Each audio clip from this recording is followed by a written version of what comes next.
Mbah saya itu terkenal wali, yang bapaknya bapak. Itu kalau kesini nyifati Badullah pun satu. Nur disitu mondok gini itu nggak popo. Mondok elek lah, kiaimu wali. Zaman itu bapak itu di kamar kursi ya masih ada kakinya. Saya dulu sering dijak ke sini sama bapak. Jadi mbah saya itu terkenal wali dulu. Jadi mbah saya itu tirakat terus sampai kapundhut itu poso terus. Kebetulan cucunya agak niru. Saya tidak niru itu karena itu Gus Zaki. Memang disuruh tidak niru. Kata mbah saya, kira usah tirakat. Terus tak tirakat ya. Gitu. Jadi saya, Mbah Mun juga gitu. Kowe haram tirakat, tak tirakat ya. Saya senang sekali. Tapi tua-tua kok mikir putu. Nah, terus nirakati putuku sopo. Jadi mulai jadi kiai betul Mas Nadif, saya ini sudah mulai mikir putu. Karena saya ini termasuk orang yang kecelok alim yang enggak banyak orang menghormati karena sudah diramal sama mbah-mbah. Di dulu mbah saya Mbah Nur Sam itu kakak saya itu SMP, SMA. Kakak saya yang kedua juga SMP, SMA. Mbah saya itu Mbah Nur Sam itu yang nganterkan bapak ketika mondok sini itu. Yang ikrar karo Badullah wali Mbah Nur Sam. Ahli tirakat, ahli puasa. Itu bilang, Nur, anak sing iki aja pondok, aja sekolahno. Sumben sing ngalim ku anak sing iki. Ketika saya hampir tamat SD sama mbah saya Tuban, mbah saya Narukan juga disabdo begitu. Singkat cerita saya mondok sarang. Mondok sarang pertama langsung dikenal Mbah Mun, wong anak kiai jadi langsung dikenal. Didoni macam-macam terus jadi wong alim juga ada yang ngelem. Biasa aja untuk dongane sepuh. Ya sebenarnya agak kecewa ya, saya inginnya kan dianggap prestasi gitu, ternyata dianggap doanya orang-orang sepuh. Ya makanya kula niki mriki ya rodok ya syukurlah sama Bang Mutamakin sama semuanya karena tadi kenapa saya harus cerita ini. Quran sendiri mengakui bahwa orang soleh itu diantara aturannya adalah dzurriyyatam ba'duha min ba'd. Meskipun Allah bisa bikin orang soleh dari mana saja, tapi yang legitimit itu memang dzurriyyatam ba'duha min ba'd. Dan kata dzurriyah itu tasmalu auladal inas, kata Ibnu Hajar al-Asqalani, memasukkan turunan yang dari ibu. Meskipun tentu secara wali nikah atau secara disiplin nasab dari ibu itu tidak ngefek. Tapi dari segi fa'innal irqadassas, bahwa sistem tubuh kita itu tetap ada gen dari seorang apa? Ibu. Sehingga banyak ulama tafsir mengatakan dzurriyah itu tasmalu auladal inas. Dzurriyah itu memasukkan turunan dari apa? Ibu. Bapak saya itu nasabnya nasab wali. Jadi mbah-mbahnya itu suka tirakat, suka. Ibu itu nasab kiai. Jadi kalau bapak wiridan itu, kalau istiqomah itu disalahkan sama keluarga ibu. Istiqomah itu salah. Karena ijabu malam yajib, mewajibkan sesuatu yang tidak wajib. Itu masalah secara ilmiah. Mbah Mun itu sering kritik kalau ada pondok kok wajib puasa, wajib merawat itu sering kritik. Itu secara fikih bahaya. Ijabu malam yajib, mewajibkan sesuatu yang tidak wajib. Dan itu kriminal dalam bab fikih. Betul itu, sama cari di Sulam Taufik, babnya itu ngeri, ijabu malam yajib itu tidak dihitung minal kabair, dicari sendiri itu di bab Sulam Taufik, tidak perlu saya sebut, itu parah betul malah cara menvonis Abdullah bin Husain bin Thohir di Sulam Taufik, ijabu malam yajib. Tapi pondok-pondok yang tirakat tidak kurang dalih, niki boten majibaken, ngelatih, boten majibaken tapi napa? Nah, silsilah dari keluarga ibu itu suka ilmu. Sehingga Abdullah bin Mas'ud itu tiap hari itu mensweeping orang yang sering duha. Kalau ada orang duha istiqomah itu disweeping. Awas, harus seminggu sekali. Enggak boleh tiap hari. Masa sholat fardu kamu saingi sholat duha? Enggak boleh, fardu tersaingi. Itu Abdullah bin masyhur. Sampeyan cari di Al-Ghunyah itu. Sayyidah Aisyah kalau ada orang duha tiap hari dimarahin. Dan itu secara konstitusi ilmu benar karena Nabi Qiyamul Lail Ramadan itu hanya 4 hari yang dipandu. Lainnya itu enggak. Khasyata ayyufradu alaihim kalau dalam sahih takut dianggap fardu. Akhirnya istiqomah itu masalah di keluarga saya yang dari ibu. Nah, kebetulan kita ini suka ada istiqomah akhirnya ya seperti ini. Tapi ini ilmu harus kita bicarakan. Tapi yang istiqomah Bapak itu pengagum Badullah. Bapak itu suka sama istiqomah. Karena punya guru dulu Ki Zubedi istiqomah, Badullah istiqomah. Tapi jangan kira Badullah itu hanya istiqomah. Saya punya sanad banyak. Mungkin Gus Zaki lebih tahu. Sering saya diceritakan Bapak. Badullah itu nak ambek wong fasih nemen-nemen itu ya rapati cocok. Senajan to majibno fasih. Tak takok iki ngopo. Engko nek ke fasihan darani wong awam untuk ganjaran. Mergo macane Quran gak fasih. Padahal untuk ganjaran mergo seneng Quran. Jadi terus tak takoki bapak, niku saged damel syariat mboten? Ya ora kenek, pokoke ngono. Jadi gue ngekrori. Artinya beliau ndak ingin lah. Gara-gara kita terlalu pakem tajwid, kemudian nganggap siapa saja baca Quran salah, kemudian tidak dapat pahala. Bisa saja hamalahum ala ayakra'ul Qur'an apa mahabbatuhum wa iskuhum wa kada wa kada. Jadi akhirnya saya jadi tahu. Oke, secara makhraj salah, tapi iseknya benar, mahabbahnya benar, brontonya benar. Jadi sebetulnya Badullah itu punya sekian makalah tentang ilmu. Hikam juga gitu. Nur nak cah santri ngaji ihya itu jauh oleh. Saya nak ngaji hikam mojo. Maksudnya beliau entah kalau setelah itu Badullah itu melarang siapa saja santri ngaji hikam itu dilarangnya ada kelas tertentu untuk boleh ngaji hikam. Nah, kenapa saya cerita ini? Karena saya masih ingat betul di antara wasiatnya Mbah Mun itu. Pirroh sebab apa Fatihah kok ihdinas siratal mustaqim bukan siratoka tapi siratal ladzina an'amta alaihim. Dawe Mbah Mun fa inna Allaha ta'ala la ya'kul wa la yashrab wa la yanqih wa la kadza wa kadza. Allah itu enggak makan, enggak minum, enggak tidur. Sehingga kita tidak bisa niru Allah. Tapi yang makan tidur itu manusia. Sehingga kalau ingin dekat Allah ya niru siratal ladzina bukan siratoka. Kita cara tidur niru Kanjeng Nabi, niru ulama, cara makan, cara minum, niru Allah tidak bisa. Makanya bukan ihdinas siratal mustaqim siratoka tapi siratal ladzina an'amta. Maka dalam beragama itu butuh master, butuh panutan. Ya tentu Mbah Mun oleh ngendikan pakai luwet orang-orang kuno. Cara Mbah Mun pakai cantolan. Maka saya punya makalah banyak dari Bapak, dari Mbah Mun, dari Mbah Zubair, dari sampai saya itu hafal sanad sampai Rasulullah Shallallahu Alaihi Wasallam. Karena yang bisa mengawal ilmu itu sanad. Termasuk saya di sini bawa kitab Ar-Risalah Al-Qusairiyah. Nanti saya baca beberapa panutan kita. Di sini ada Abdul Qasim Al-Junaidi, ada Abu Yazid Al-Bustami, ada banyak ulama yang ditulis Ar-Risalah Al-Qusairiyah. Dan itu yang membentuk Imam Ghazali, kitab Ar-Risalah Al-Qusairiyah. Tapi sekarang kita ini tidak belajar lagi tentang tasawuf. Tasawuf itu Abdul Qasim Al-Junaidi jadi wali itu bukan wiridannya terlalu banyak, enggak.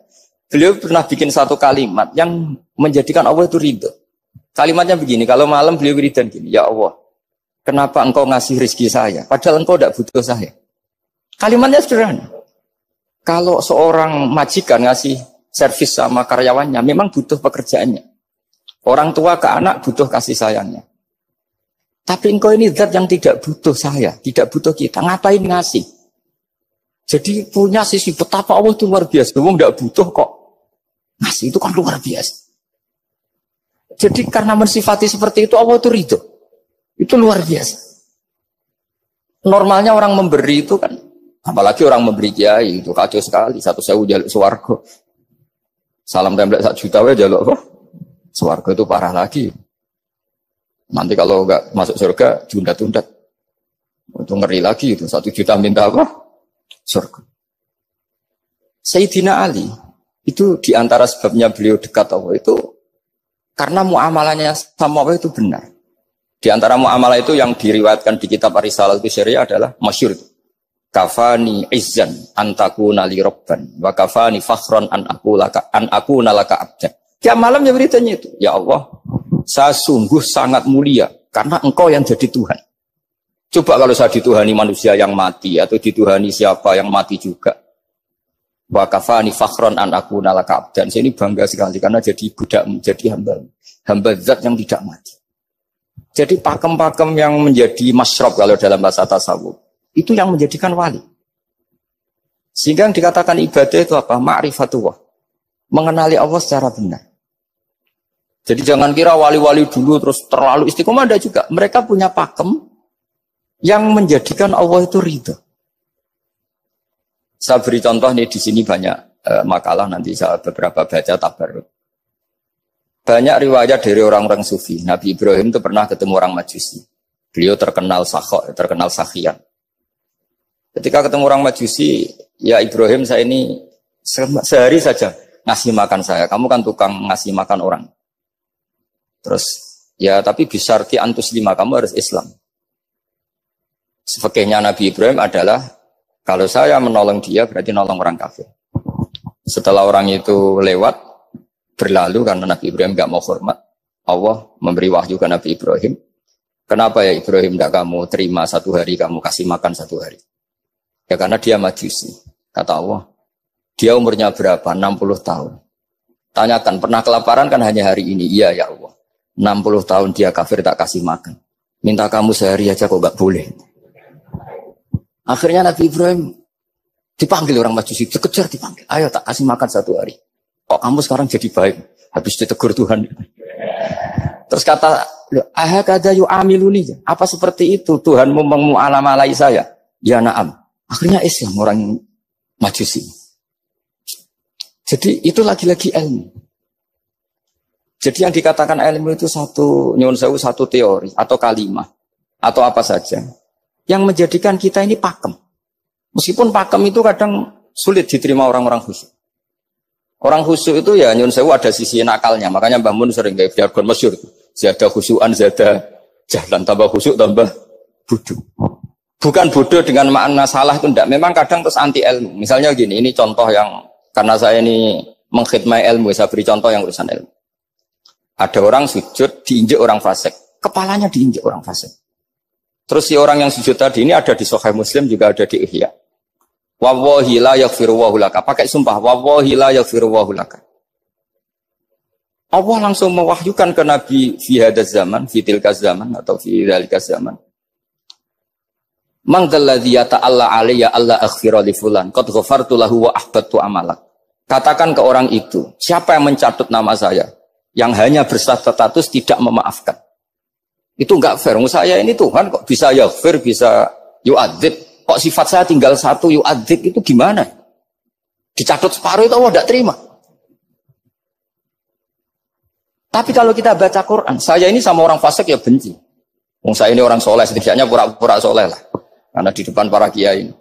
Tapi mau tidak mau. Ketika Allah mensifati dirinya tentang orang munafik gimana? Wa yu'adzibal munafiqina insa'a au jatuh. Ini cocok tidak cocok. Potensi memberi tobat itu ada.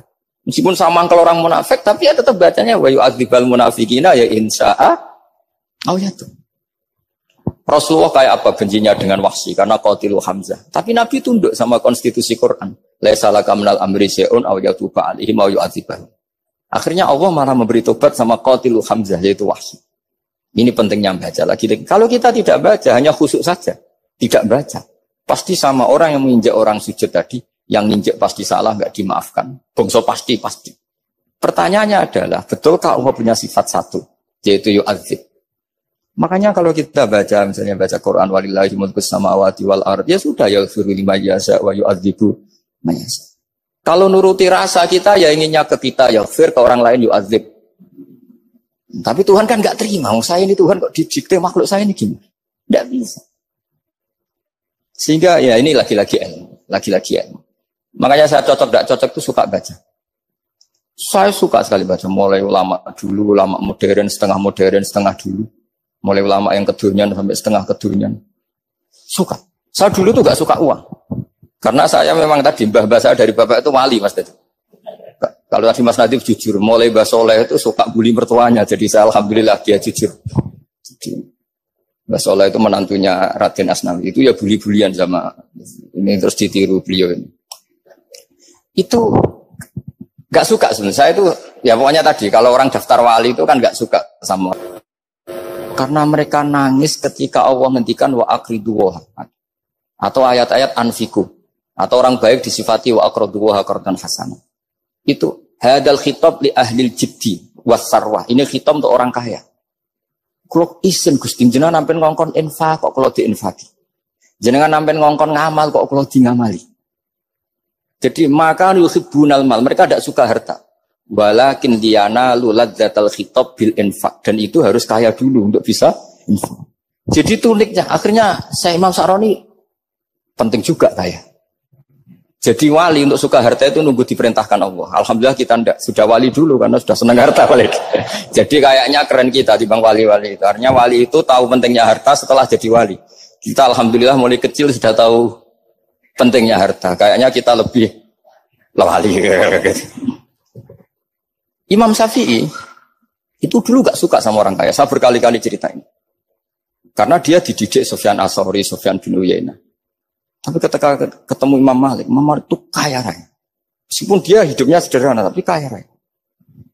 Pas beliau mau, Imam Syafi'i dia agak-agak sopan kalau sekarang tanya, setelah jenengan ilmu yang saya harus ambil siapa? Kata Imam Malik, yang sealim saya itu sudah meninggal Abu Hanifah, tapi muridnya masih, namanya Muhammad bin Hasan Asy-Syaibani. Kamu datang ke sana. Semalam itu Imam Malik dikasih uang 500 dinar. Padahal 1 dinar itu 4,25 gram. Bisa dihitung berapa ratus juta. Terus paruhnya dikasihkan Imam Syafi'i. Nah, tidak kasangoni. Pagi-pagi diajak ke Baki. Dulu Baki itu ada kafilah rental unta. Mana kafilah yang mau ke Irak? Kita. Ya sudah ini antar. Tak bayari. Diantar Imam Syafi'i. Diantar ke Imam Muhammad bin Hasan Asy-Syaibani di Irak. Itu ketemu Muhammad bin Hasan Asy-Syaibani pertama itu apa? Beliau itu kalau ngitung uang di meja. Emas-emasnya di meja, uangnya dolar, semuanya di meja. Tambah kaget. Ini saya sama Imam Malik ingkar, ini malah lebih parah lagi. Kata Muhammad bin Hasan Asy-Syaibani, "Atajabu min hadza." Kamu kagum dengan ini, merasa aneh? Iya. Ya sudah, ini tak kasihkan orang fasik. Tinggo demenan, tinggo judi. Jangan, jenengan saja. Kalau jenengan kan orang soleh dipakai kebaikan. Berarti orang soleh boleh kaya. Angsal-angsal. Semenjak itu Imam Syafi'i kebablasan. Sampai fatwa kiai fakir itu haram. Kiai bisa bikin rumah bagus, bikin rumah jelek. Haram. Suasana al-Islam ya Allah wala yulah. Nah lagi-lagi kebetulan kita sebelum ngaji Imam Syafi'i sudah seperti itu. Jadi ini justifikasi. Lagi-lagi itu ilmu. Saya ulang lagi itu akhirnya saya baca kitabnya Imam Sa'roni namanya Al-Minanul Kubro. Itu beliau cerita wa mimma manallahu alaihi. Kesannya kayak orang sombong. Tapi sebetulnya yang sopan itu yang sombong. Karena Imam Sa'roni kan bilang, kamu harus memaklumatkan diri kalau antum minal ulama il amilin. Kamu termasuk ulama yang amilin. Terus ditanya sama orang-orang, bagaimana kalau nyatanya ndak? Kamu tadi subuh sholat, ya saya sholat. Kamu tadi zuhur sholat, ya saya sholat. Kenapa ketika kamu maksiat ingat terus, ketika kamu taat tidak ingat? Berarti kamu anggap Allah itu menyesatkan kamu tok, tidak pernah ngasih hidayah sama kamu. Pas delok rondo ning dalan kok maksiat, bar salat atau syukur, bar zuhur atau syukur berasa. Berarti kan nyifati Allah, hari ini Allah ngasih saya maksiat. Sementara lupa kalau Allah ngasih salat zuhur, salat asar, salat maghrib, salat isya. Oh sudah di situ al-Minanul Kubra, pokoknya orang itu soleh semua. Nah saya itu termasuk orang yang didikte oleh kitab, terbentuk oleh kitab Al-Minanul Kubra.